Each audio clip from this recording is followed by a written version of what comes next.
வாழ்வில் வார்த்தை ஊழியங்கள் வழங்கும் இன்றைக்கான இறை வார்த்தை. நம் ஆண்டவர் இயேசு கிறிஸ்துவின் இணையற்ற நாமத்தில் வாழ்த்துக்கள்.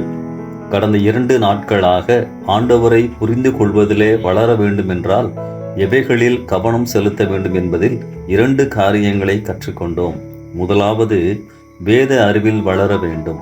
இரண்டாவது, ஜெப வாழ்க்கையில் வளர வேண்டும். மூன்றாவதாக, தியான வாழ்க்கையில் வளர வேண்டும். அதை குறித்து இன்றைக்கு பார்க்கலாம். வேதத்தை வாசிப்பது என்பது வேறு, தியானிப்பது என்பது வேறு. ஆண்டவரின் வார்த்தைகளை ஏன் தியானிக்க வேண்டும்? நம் சிந்தனைகளையும் மனப்பான்மைகளையும் கிரியைகளையும் ஒழுங்குபடுத்தும்படியாக ஆண்டவரின் வார்த்தைகளை தியானிக்க வேண்டும். ஒரு கிறிஸ்தவனுக்கு தியான வாழ்க்கை அவசியம். அந்தி சந்தி மத்தியான வேளையிலும், அதாவது காலை, நண்பகல், மாலை 3 வேளைகளில் நான் தியானம் பண்ணி முறையிடுவேன் என சங்கீதக்காரன் கூறுகிறார். புதிய சூழ்நிலை, பொறுப்பு. இந்த சமயத்தில் யோசுவா கலங்கி இருந்தபோது நான் உன்னோடு இருப்பேன் என்று மட்டும் ஆண்டவர் கூறவில்லை.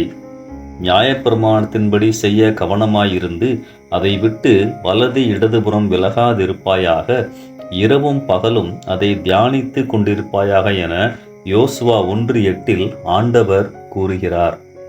அன்பானவர்களே, வார்த்தைகளை தியானம் செய்யும் நேரத்தை அதிகரியுங்கள். அனுதின வாழ்க்கையில் அனுதின மன்னா பலன் நமக்கு அவசியம். நாம் தியானிக்கும் போது ஏதாவது ஒரு வார்த்தையையோ வசனத்தையோ ஒரு கருத்தையோ ஆவியானவர் அழுத்தி காண்பிப்பார், ஹைலைட் பண்ணுவார்.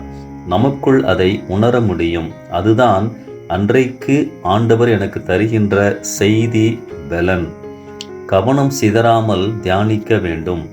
அடுப்பில் ஏதாவது வைத்துவிட்டோ அல்லது அந்த நாளில் செய்ய வேண்டிய வேலைகளை மனதில் அசை போட்டு கொண்டோ வேதத்தை தியானிக்காதீர்கள்.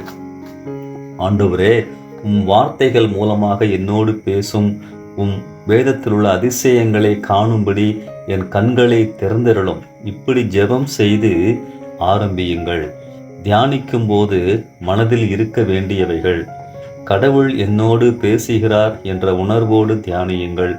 கீழ்ப்படிதலின் மனப்பான்மையோடு தியானியுங்கள். விசுவாசத்தோடு தியானியுங்கள். ஒழுங்கும் கிரமமாக தியானியுங்கள். வேதத்தை அகத்தூண்டுதலோடு தியானியுங்கள், அதாவது ஆவியின் நிறைவோடு.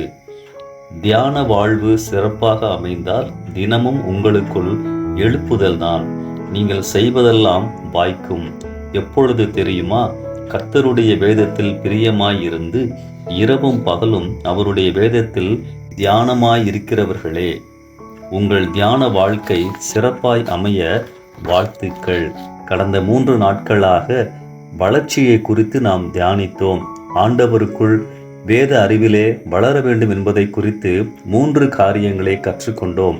வேத அறிவிலே, ஜெப வாழ்க்கையிலே, தியான வாழ்க்கையிலே வளர வேண்டும். நீங்கள் இந்த காரியங்களிலே வளருவதற்கு நான் உங்களை வாழ்த்துகிறேன். ஆண்டவர் உங்களுக்கு உதவி செய்வாராக. ஆமென்.